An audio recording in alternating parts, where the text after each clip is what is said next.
Seguimos meditando sobre la vida celestial con la ayuda de los grandes santos, autores espirituales.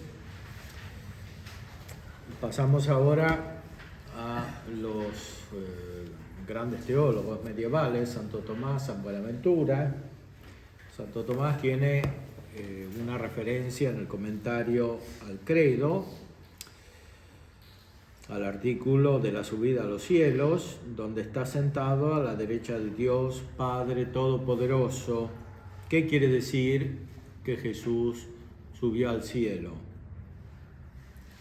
Después de la resurrección de Cristo es necesario creer en su ascensión. Ascendió al cielo a los 40 días, por eso dice, subió a los cielos. Sobre lo cual hay que advertir tres cosas: que esta ascensión fue sublime, razonable y útil. Fue sublime porque subió a los cielos. Esto se expone en tres pasos. Primero, subió por encima de todos los cielos corpóreos, dice el apóstol. Subió por encima de todos los cielos, en la carta a los Efesios. Esto fue Cristo quien primero lo hizo, pues anteriormente ningún cuerpo humano había salido de la tierra, hasta el punto de que incluso Adán vivió en un paraíso terrenal. Nadie había subido al cielo más allá de los cielos materiales. Cristo es el primero que subió al cielo definitivo, más allá de los cielos corpóreos y de los cielos espirituales, porque nuestro Señor Jesucristo es el mismo Hijo de Dios que vive como Dios a la derecha del Padre. Cuando en la Sagrada Escritura se habla de Dios, es el Padre de Cristo. Él está siempre con el Padre y está en la vida divina, está más allá de los ángeles, está más allá de los cielos. Y Jesucristo desde el cielo nos introduce en el cielo.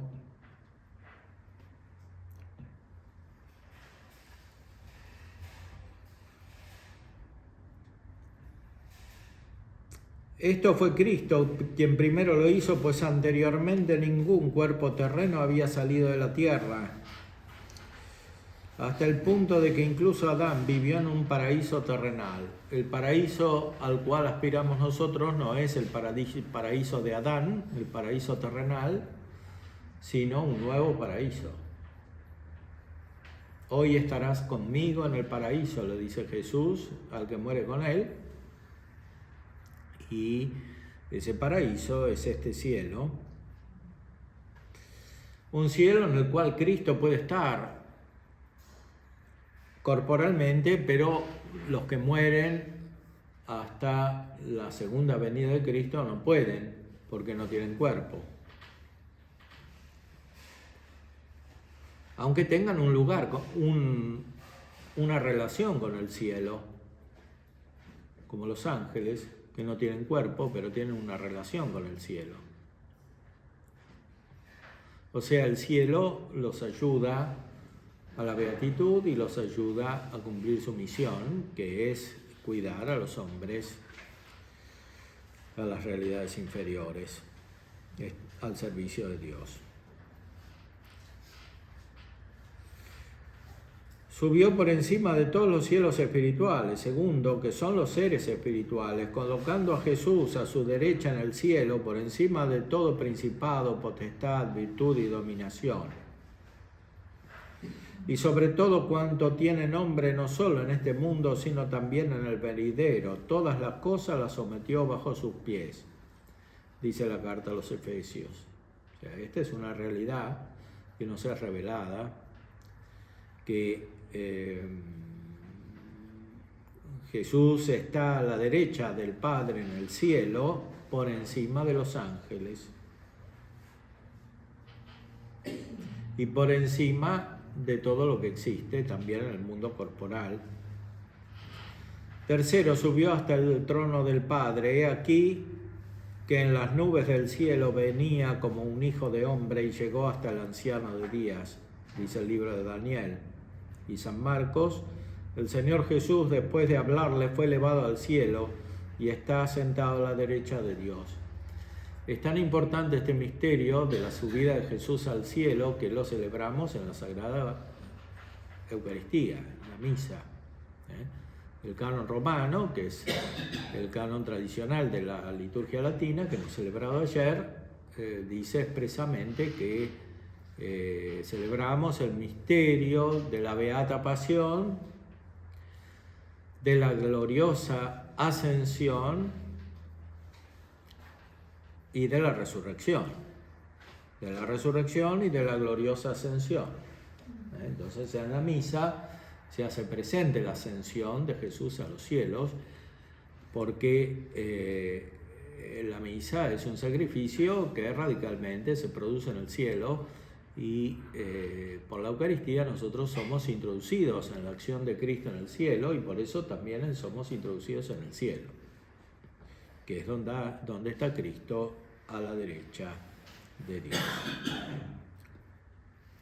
Lo de la derecha de Dios no hay que entenderlo en sentido literal, sino metafórico, dice Santo Tomás. En cuanto a Dios, estar sentado a la derecha del Padre significa ser de la misma categoría que éste. En cuanto a hombre, quiere decir tener la absoluta preeminencia. Esto lo pretendió también el diablo, cuando dijo, según Isaías, subiré al cielo, sobre los astros de Dios levantaré mi solio. Me sentaré en el monte de la alianza, de la parte del aquilón, ascenderé sobre la altura de las nubes, semejante seré al Altísimo. Esto lo pretendió el diablo por su propio poder. Sin embargo, solo Cristo lo consiguió, por eso se dice, subió al cielo, está sentado a la derecha del Padre. Y lo consiguió porque es Dios. Y en el Salmo se dice el Señor a mi Señor, siéntate a mi derecha. La ascensión de Cristo fue razonable, pues fue al cielo, esto por tres motivos. Primero, porque el cielo era debido a Cristo por su misma naturaleza. Es natural que cada cosa vuelva a su origen y el principio originario de Cristo está en Dios, que está por encima de todo. Dice en San Juan, salí del Padre y vine al mundo, de nuevo dejo el mundo y voy al Padre. O sea, es una salida y un regreso de Cristo, y en el regreso nos lleva a nosotros al cielo. Nadie subió al cielo, sino el que descendió del cielo, dice también San Juan, Cristo en San Juan, el Hijo del Hombre que está en el cielo. O sea, Cristo dice que está en el cielo cuando estaba en la tierra. El Hijo del Hombre que está en el cielo. Por eso nosotros, cuando estamos unidos a Cristo, empezamos a estar en el cielo donde Cristo está. Pero junto con Él regresamos al cielo de manera perfecta. También los santos suben al cielo, pero no como Cristo. Cristo subió por su propio poder. Los santos, en cambio, como arrastrados por Cristo, arrástrame en pos de ti, dice el cantar. Incluso puede decirse que nadie sube al cielo sino Cristo solo, porque los santos no suben más que en cuanto miembros de Él, que es la cabeza de la Iglesia. Donde esté el cadáver, allí se juntarán también los buitres, dice Mateo 24. Segundo, correspondía a Cristo al cielo por su victoria. Cristo fue enviado al mundo para luchar contra el diablo y lo venció. Por eso mereció ser encumbrado por encima de todas las cosas. Yo vencí y me senté con mi Padre en su trono, dice en el Apocalipsis. O sea, el cielo significa también la victoria. Tercero, le correspondía por su humildad. No hay humildad tan grande como la de Cristo, quien siendo Dios quiso hacerse hombre, siendo Señor quiso tomar la condición de esclavo, sometiéndose incluso a la muerte, según se dice en Filipenses 2, y llegó a bajar al infierno. Por eso mereció ser ensalzado hasta el cielo. hasta el solio de Dios, porque el camino al encumbramiento es la humildad. El que se humilla será enaltecido. El que descendió, ese mismo es el que subió por encima de todos los cielos. Por eso para nosotros el camino es el mismo de Cristo, o sea, participar de la pasión de Cristo para subir al cielo. Pero antes de participar de la pasión de Cristo, participamos también del descenso de Cristo a esta tierra. Participamos de la humildad de Cristo que se ejercita en este mundo, siendo como los otros y viviendo con los hombres, soportando a los hombres, como también nosotros con Cristo los podemos soportar. Y conviviendo con los hombres en la amistad de la caridad para llevarlos al cielo, porque finalmente el cielo es la realidad superior de Dios, es algo físico, pero sobre todo es la realidad superior de Dios en la cual están los bienaventurados. Y nosotros cuanto más nos unimos con Cristo, más subimos donde está Él, hasta que subamos definitivamente también con el cuerpo, después de la resurrección.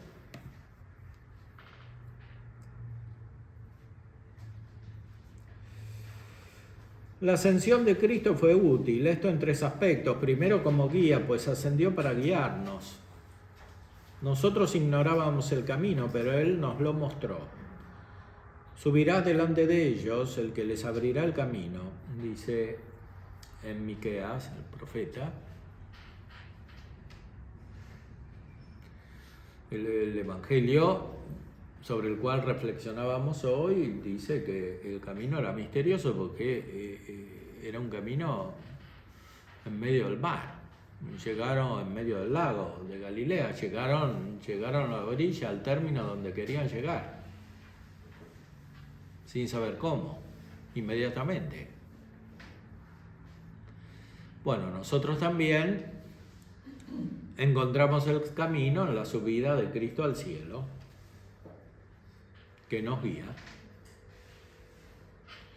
Y para darnos la certeza de la posesión del reino celestial, voy a prepararos un sitio, una morada, como dice Santa Teresa, en el cielo.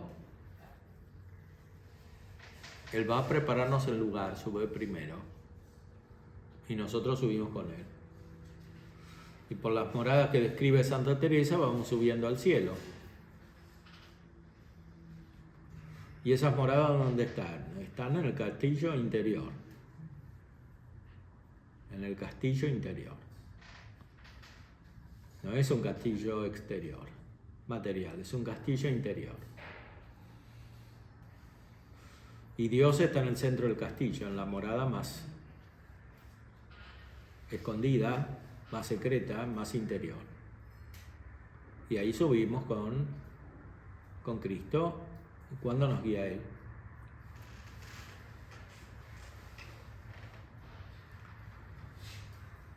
Después habla todavía de la utilidad. Segundo, para asegurarnos esta posesión, puesto que subió para interceder por nosotros, llegando por sí mismo hasta Dios, viviendo siempre para interceder por nosotros, dice la carta a los Hebreos, reportando la doctrina de San Pablo. Para interceder por nosotros, Él le habla al Padre de nosotros en el cielo, a la derecha de Dios. Tenemos ante el Padre un abogado, Jesucristo, dice la primera carta de Juan.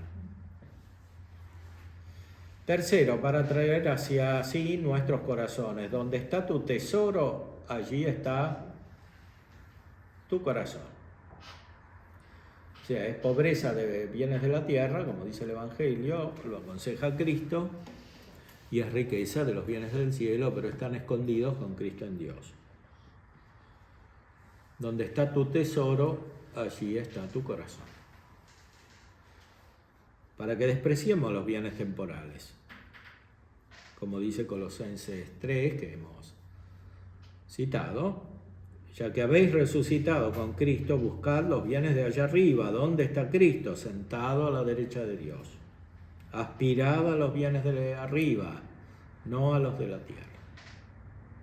Así entiende este artículo de la subida a los cielos Santo Tomás en su comentario al credo de los apóstoles. También San Buenaventura, un gran doctor místico, nos expresa qué significa la realidad del cielo místicamente. Y en un soliloquio que tiene, un opúsculo llamado Soliloquio, nos habla del gozo celestial en particular y en primer término del triple gozo que nace de contemplar las cosas inferiores. Después del gozo que tienen los bienaventurados cuando vuelven al rayo de la contemplación respecto de las cosas que están alrededor y se alegran. Y después se refiere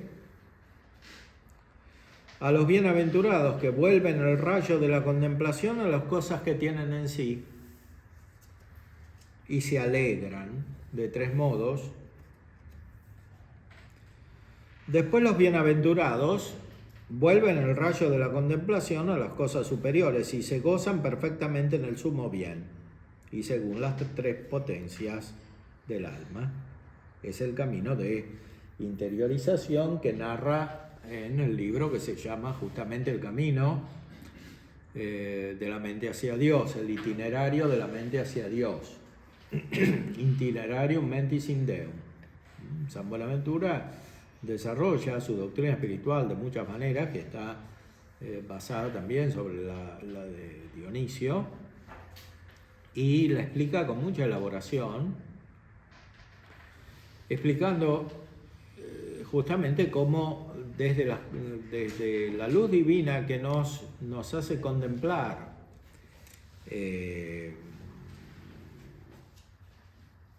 las cosas exteriores para llevarnos a Dios, nos vamos interiorizando para contemplar a partir de las más excelentes cosas, que son las superiores, o sea, las realidades espirituales y finalmente las realidades sobrenaturales. Leamos algunos ejemplos. Mira pues y considera devotamente cómo aquellos divinos y celestiales espíritus que escaparon del peligro de la presente vida y miseria, por más que nunca puedan apartarse del esplendor del sol eterno, sin embargo vuelven a veces el rayo de su contemplación a las cosas inferiores, otras veces a las superiores. Cuando a las interiores, a veces a las interiores, cuando a las exteriores, a veces a las cosas exteriores. De todas maneras, el rayo de la contemplación nos lleva a Dios. De muchas maneras. Por eso la vida contemplativa abarca todo, no hay nada que esté excluido de la contemplación. Y nada que esté excluido de la oscuridad, que es inseparable de la contemplación en esta vida, es el rayo de tinieblas, como dijimos antes. Cuando miramos todas las cosas, nos elevamos a Dios y tenemos un gozo celestial que participa del que tienen los ángeles y los bienaventurados en el cielo. Pero no lo podemos tener perfectamente y por eso lo recibimos en la oscuridad.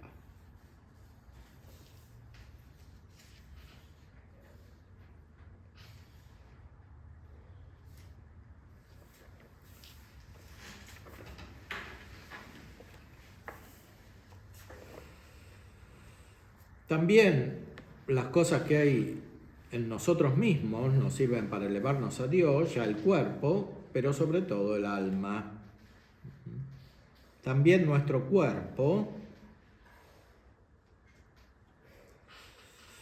dice citando a San Bernardo, que está compuesto de 4 elementos, será premiado con 4 dotes, porque la tierra tendrá entonces inmortalidad, el agua omnímoda impasibilidad, el aire veloz agilidad y el fuego esplendidísima claridad. En la patria eterna, dice San Gregorio, citado por San Buenaventura, en la patria eterna los corazones de los bienaventurados se iluminan recíprocamente por la claridad y se transparentan por la pureza. Allí se ve el rostro de cada uno y se penetra la conciencia. Allí el cuerpo no esconde a los ojos del otro el alma de cada uno. Por eso Santo Tomás también dice que en la beatitud los cuerpos son como transparentes, porque se ve el alma.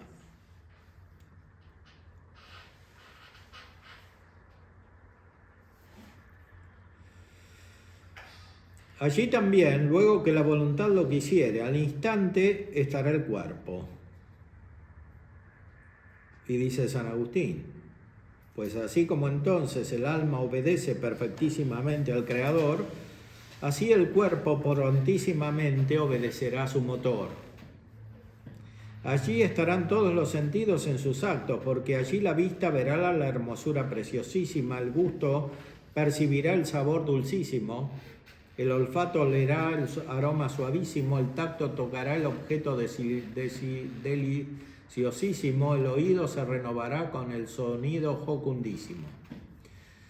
Por lo tanto, alma, dice todavía San Agustín, pase el amor de la vida presente y venga el amor de la vida futura, donde ninguna adversidad acongoja, ninguna necesidad hace sufrir, ninguna molestia inquieta, porque allí reina perenne alegría. Allí nuestro ser no padecerá mudanzas, nuestro conocer no sufrirá error, nuestro amar no tendrá impedimento. Citando todavía a San Agustín. De allí estará ausente toda deformidad, toda enfermedad, toda lentitud, toda corrupción. Allí habrá un cielo nuevo y una tierra nueva. Allí seremos semejantes a los ángeles de Dios, no ciertamente en edad, pero sí en felicidad. Allí, dice San Anselmo,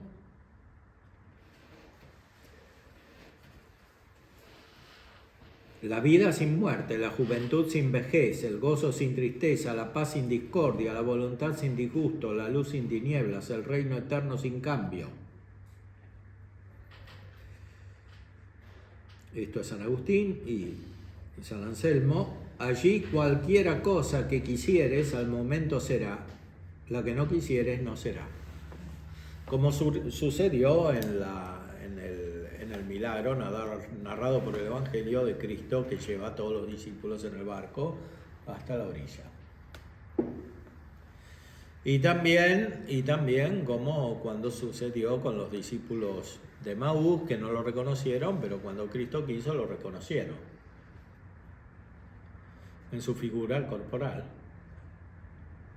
O sea, el cuerpo obedece totalmente al alma, de una manera sobrenatural, que viene por la gracia como participación del gobierno que tiene Dios sobre todas las cosas. Es algo divino que viene de la gracia. Ahora, dice San Buenaventura que nosotros, contemplándonos a nosotros mismos, ya podemos contemplar esto que estará en el cielo. Contemplando el hecho de que tenemos cuerpo. Pero mucho más contemplamos lo que está en el cielo cuando consideramos nuestra alma, que es más importante que el cuerpo y que está destinada a tener el gozo esencial de Dios, porque el cuerpo no puede ver a Dios, pero el alma sí.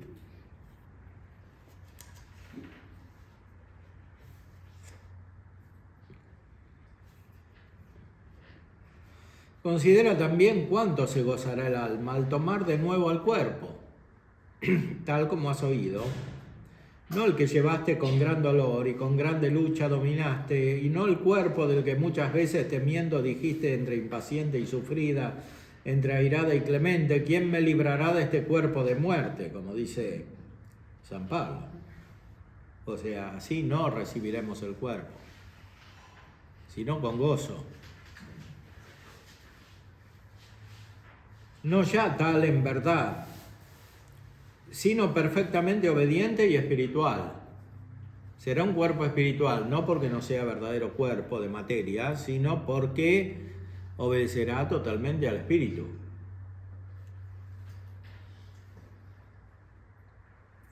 Muchos herejes pensaron que no tendremos verdadero cuerpo y que Cristo no tenía verdadero cuerpo. Eso es falso. Cristo tenía verdadero cuerpo y nosotros también vamos a tener verdadero cuerpo. Pero un cuerpo perfeccionado por el alma. Y el alma perfeccionada por la vida de Dios.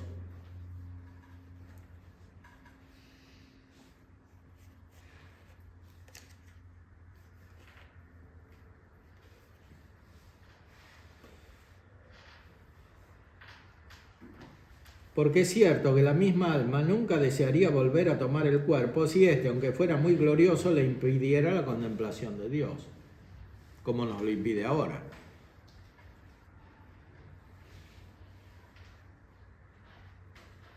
Mas ahora, según la opinión y doctrina de San Agustín, las propias almas santas desean su reasunción y esperan la nueva unión del mismo, porque sin él no puede ser perfecta su felicidad ni saciarse su gozo. Y tan vehementemente lo desean que en cierto modo estorba y retarda también su contemplación, etc.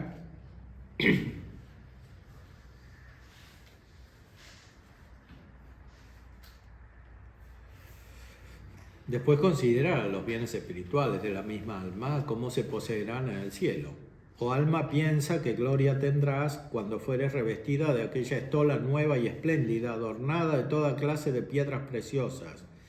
Esto es, del cuerpo glorificado, en el que brillarán tantas piedras preciosísimas, cuantas son ahora las virtudes del alma. ¿Y quién será capaz de referir cuánto gozo, cuán estupenda gloria, cuán incomprensible honor has de tener por haber dominado virilmente tu cuerpo con el escudo de la castidad y continencia, por haber vencido poderosamente al mundo huyendo de él y despreciándolo, por haber hecho huir prudentemente al demonio con guerra de resistencia, por haber resistido victoriosamente a todos los pensamientos, a todos los afectos y a todos los movimientos desordenados. Imagina, si puedes, cuánta alabanza recibirás de aquellos a quienes con palabras y ejemplos excitaste a cosas mejores. ¿Y qué más? Recibirás una especial y eterna alabanza por cada uno de tus pensamientos, palabras y acciones virtuosas. O sea, pensar en la propia persona no está mal, está bien. Más todavía que pensar en las cosas exteriores, porque la persona humana ha sido hecha para esta beatitud, para esta felicidad que nos es revelada en el Evangelio. Y en esta felicidad estará el cuerpo, pero sobre todo estará el alma, gloriosa y beata. Y cuanto más pensemos en esto, tanto más nos acercamos. Y la vida se convierte en celestial, o sea, entra en el reino de los cielos.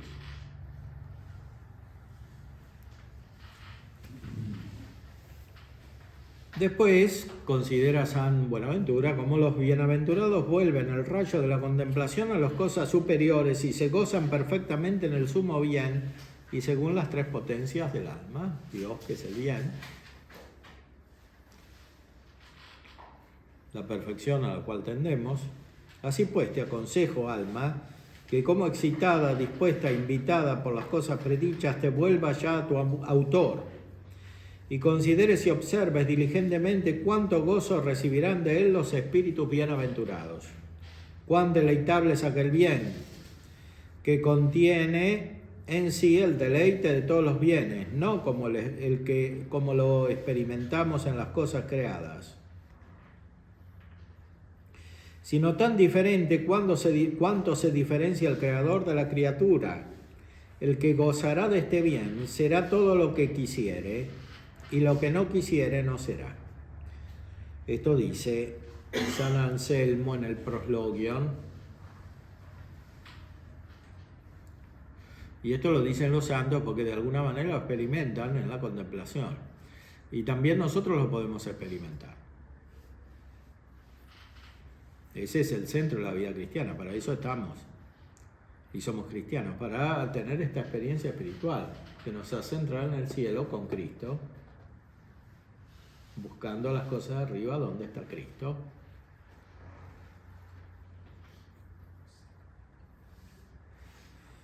Es más fácil conseguir la vida bienaventurada que explicarla.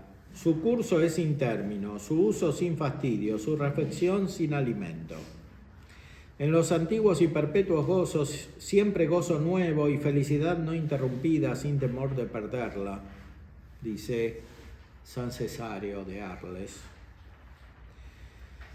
Allí está, ausente de la razón todo error, de la voluntad todo dolor y de la memoria todo temor.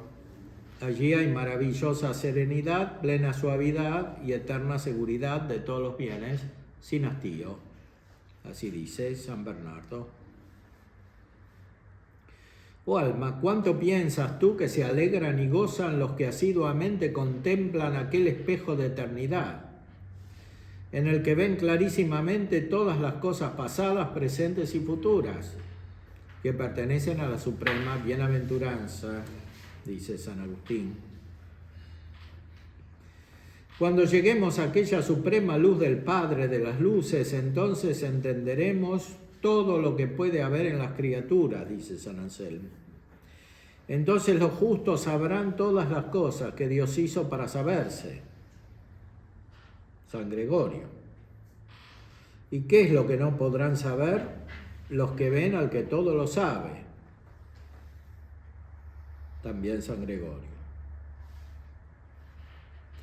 Y San Fulgencio, así como por el espejo se nos ofrece triple visión, porque realmente nos vemos a nosotros mismos, al propio espejo y las cosas presentes reflejadas en él, así en el espejo de la divina claridad, veremos a Dios mismo, a nosotros mismos y a las demás criaturas.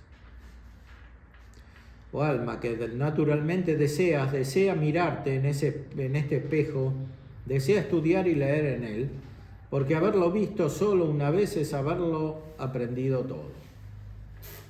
Verdaderamente allí aparecerá necedad y se tendrá por necia la ciencia de Platón, la filosofía de Aristóteles, la astronomía de Ptolomeo, porque todo lo que aquí entendemos acerca de la verdad es una mínima parte de las cosas que ignoramos. Entonces verás y te enriquecerás, y tu corazón se maravillará y ensanchará. La verdadera ciencia es siempre buena, pero es incomparablemente inferior a la ciencia que tendremos, al conocimiento que tendremos en la eternidad si vemos a Dios.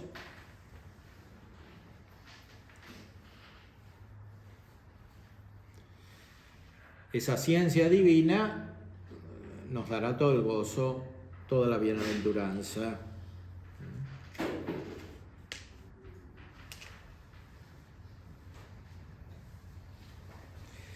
Y así procede San Buenaventura reflexionando sobre los bienes de arriba y exhortando al amor de Dios. Dice el alma: hombre, ya desfallezco de amor por ver al Señor Dios mi Creador, ya desfallezco por el ardor de ver a Jesús mi hermano y Redentor. Llagada lloro ya con el deseo de contemplar a la Virgen Madre, Oh, ¿cuándo veré a mi gozo que tanto deseo? ¿Cuándo aparecerá la gloria por la que suspiro? ¿O cuándo vendrá el consolador mío a quien espero? ¿O cuándo seré embriagada de la abundancia de la casa de aquel que ansío? Dice San Anselmo. Triste de verme ya toda criatura, pues sobrepuja incomparablemente la hermosura de aquel de quien procedieron todas las cosas. El don de ciencia, al mismo tiempo que nos hace contemplar de alguna manera a Dios desde las criaturas, nos produce tristeza de contemplar las criaturas sin contemplar a Dios. Porque nos produce el deseo, el ansia de ver a Dios, donde se encuentran todos los bienes. Los grandes santos fueron todos contemplativos. Más aún, no se puede ser santo sin ser contemplativo, porque ser santo quiere decir vivir todos estos misterios, todas estas realidades. Si uno no las tiene presentes, no las puede vivir. O sea, ser santo no se hace simplemente por una regla de vida, por conducir la propia conducta prudentemente. O sea, no existe la santidad sin la contemplación de las cosas celestiales. O sea, sin acercarse a las cosas celestiales, sin tener contacto con ellas, sin tener experiencia de estas cosas, sin tenerlas como centro de la propia vida. Es imposible.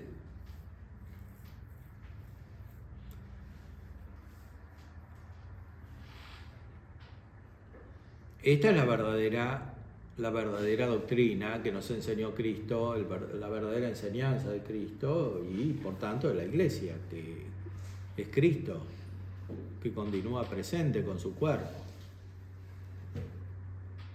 Y es lo que sigue transmitiendo la Iglesia durante los siglos, durante los tiempos distintos de la historia de la humanidad, pero sobre todo en el presente. Pues la Iglesia es la que está en el cielo y la que está en la tierra ahora.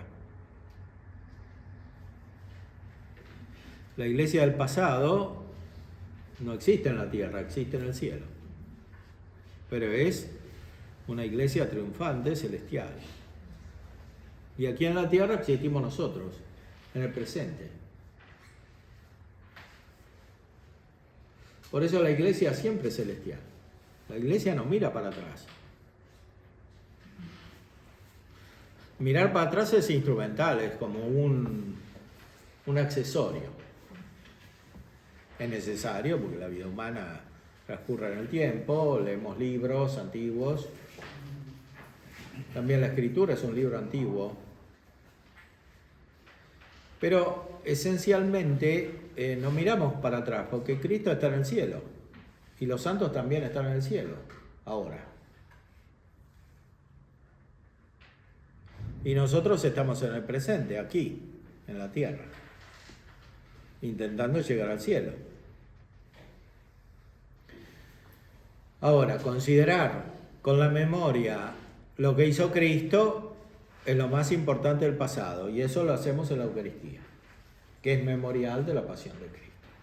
Porque la pasión de Cristo, aunque ya pasó, sigue actuando sobre nosotros. Es una acción pasada de Cristo, según su vida terrenal, según su muerte, que sufrió una sola vez, pero sigue actuando sobre nosotros. Sigue actuando sobre nosotros porque Cristo está en el cielo.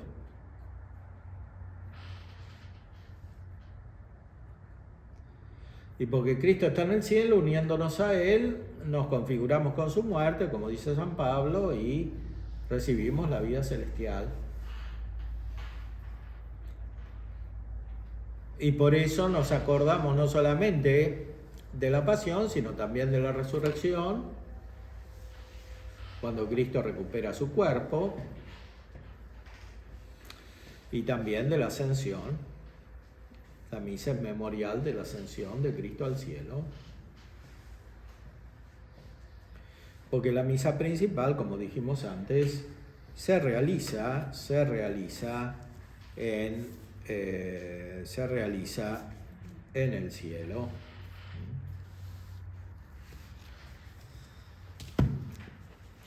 Veamos cómo dice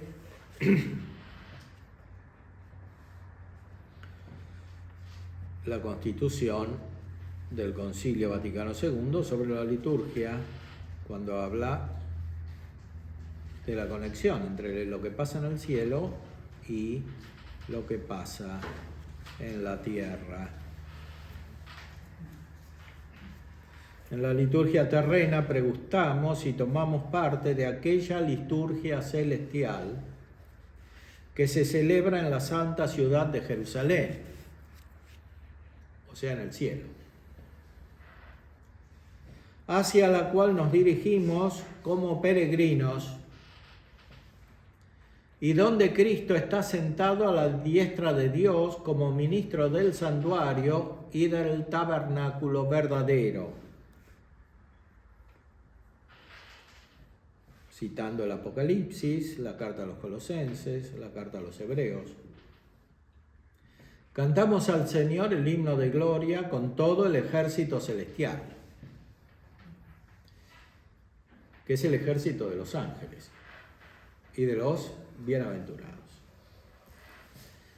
Venerando la memoria de los santos, esperamos tener parte con ellos y gozar de su compañía.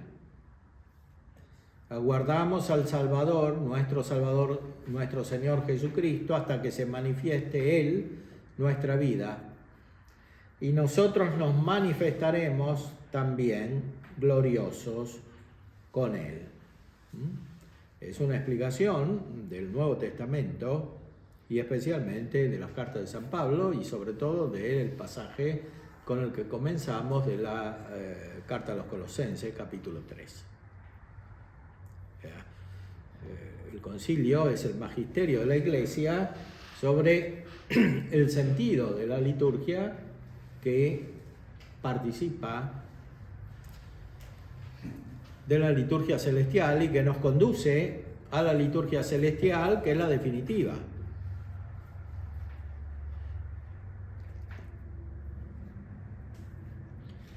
Por la liturgia terrenal, en esta tierra sacramental, participamos del gozo de aquello que sucede en el cielo.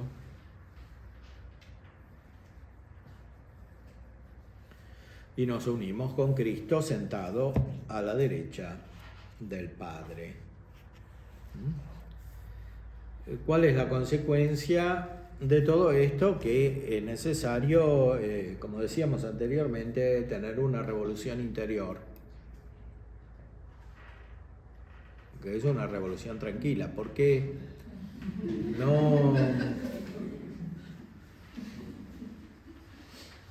no se hace principalmente cambiando cosas externas. Esto a veces también hay que hacerlo, pero se hace cambiando la vida interior, que es una vida espiritual, principalmente espiritual. Primero hay que cambiar el espíritu. El espíritu lo cambia Dios, no lo cambiamos nosotros, porque queremos simplemente.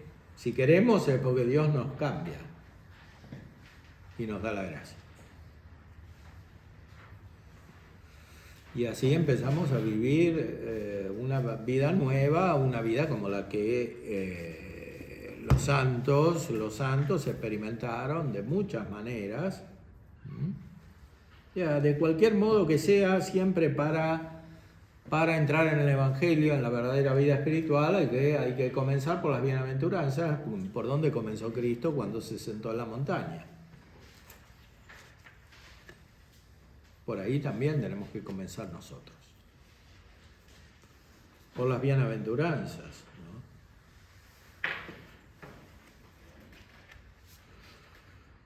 ¿no? San Francisco de Sales lo había entendido muy bien, tenía un carisma especial para manifestar esto. O sea, la bienaventuranza como inicio de la vida espiritual. que nos introduce en esta vida celestial, ¿no?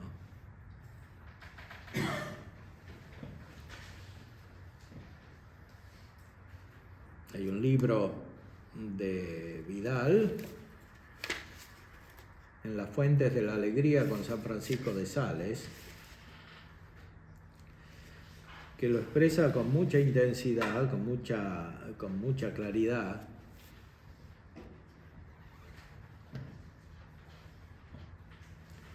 Caminar siempre alegremente, ser santamente gozoso, conservar el corazón en paz, todo esto es lo que pide San Francisco de Sales a sus hijas espirituales. Y cita: San Francisco, aquí estoy escribiéndoos y no sé qué deciros, sino que vayáis con alegría por el celestial camino en que Dios os ha puesto.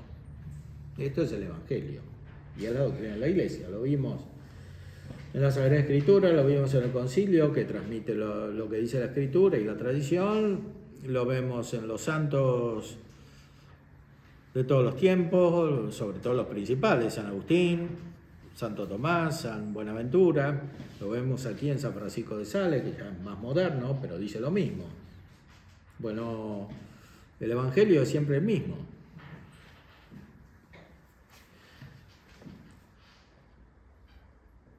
Estad gozosa en el Señor, mi querida hija, y conservad en paz vuestro corazón. Permaneced toda en Dios, queridísima hija. Vivid santamente, gozosa, dulce y apacible. Vivid generosa, noblemente, gozosa en aquel que es nuestra única alegría. Vivid alegre, toda llena de Dios y de su santo amor, porque Dios nos quiere alegres. Vivid gozosa y sé generosa, Dios, a quien amamos y a quien estamos consagrados, nos quiere así. El obispo de Ginebra desea también el gozo a la madre de Chantal, a la que está estrechamente unido en Cristo. Oh queridísima madre, mi queridísima madre, viví muy alegre, muy animosa, muy dulce, muy unida al Salvador, y que la divina bondad se digne bendecir la santa unidad que ha creado en nosotros y la santifique cada vez más. Madre mía, viví muy alegre ante Dios y bendecilo conmigo por los siglos de los siglos. Y tras enumerar muchas otras buenas cualidades, como realzándolas todas, anota con evidente satisfacción el ánimo maravillosamente alegre y gozoso de una priora carmelita que le ha edificado. Cita San Francisco de Sales: en Tours estuve con las madres carmelitas y les hice una exhortación. Me quedé muy edificado de ver a la superiora, que es hija de la difunta señora Acarí, porque es un alma de gran virtud y de un espíritu maravillosamente amable y abierto, gozoso y alegre. Nada tiene de extraño, pues Dios es el Dios de la alegría. Mucho me consuela ver cómo estimás el gran don de servir a Dios, pues es la señal de que lo abrazarás fuertemente. Igual me sucede con el contento que das a los tuyos y con la alegría en que vivís, porque Dios es el Dios de la alegría. Continúa así, persevera, porque la corona es para los que perseveran. Pero ¿cómo no vamos a perseverar en la alegría teniendo la certeza de que Dios nos ama y nos dará la gracia de responder a su amor? Viví alegre, querida hija, Dios te ama y te dará la gracia de que lo ames. Es la suprema dicha del alma en esta vida y en la eterna.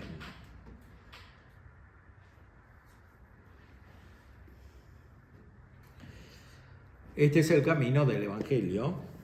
No es una alegría superficial, buscada por métodos psicológicos, sino, la verdadera alegría que viene de la gracia. Y que nadie puede conocer si no la experimenta, y nadie la experimenta si no la busca, y nadie la busca si no recibe el don de Dios.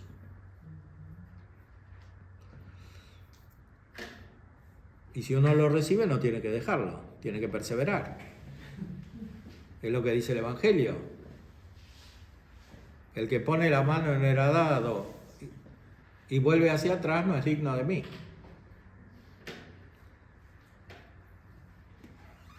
Deja a los muertos enterrar a sus muertos. Tú ven y sígueme. O sea, no tiene nada que ver que los otros no entiendan.